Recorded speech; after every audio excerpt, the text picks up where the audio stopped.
High in the Andes Mountains, where the air grows thin and clouds touch the earth, a network of roads once tied an empire together. The Inca called it the Capacan, the Great Road. It stretched for more than 25,000 miles, connecting deserts, jungles, and mountains from Ecuador to Chile. To this day, it remains one of the greatest engineering marvels of the ancient world. Every stone was placed by hand, every bridge woven from grass, every step a testament to human endurance. The Inca didn't build to conquer the land, they built to live with it. Their roads flowed with the shape of the mountains, rising and falling with nature's rhythm.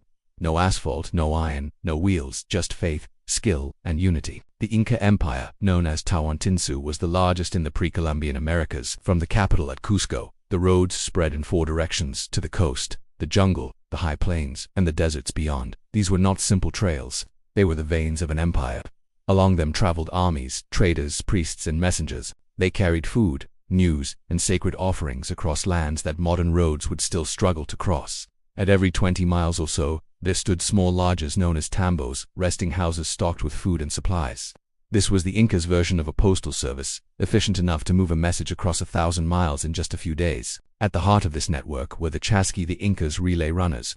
They were the empire's living messengers, trained from childhood to run at high altitude. Each carried a conch shell to signal their arrival and a woven pouch of messages called a quipu, a string of colored knots used to record numbers, stories, and commands. When one runner approached, he would blow the shell, and the next would sprint ahead without stopping. Together they crossed mountains faster than any horse or machine could travel.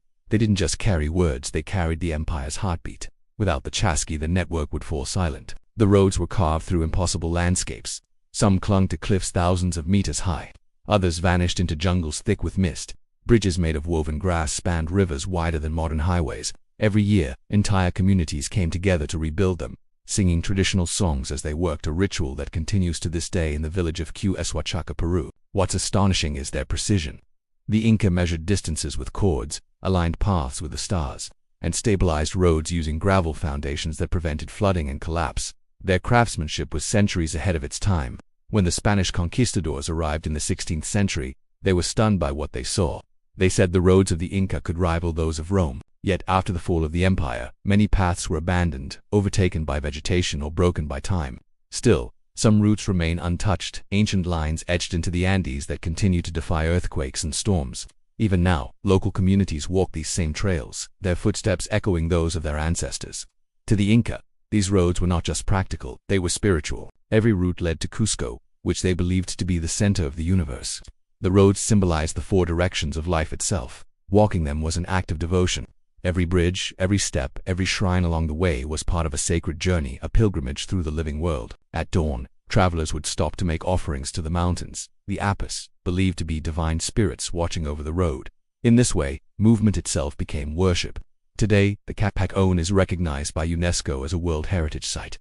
It weaves through 6 modern countries, a living reminder of what human will can achieve when guided by purpose, not power. Archaeologists still discover new branches of the network each year.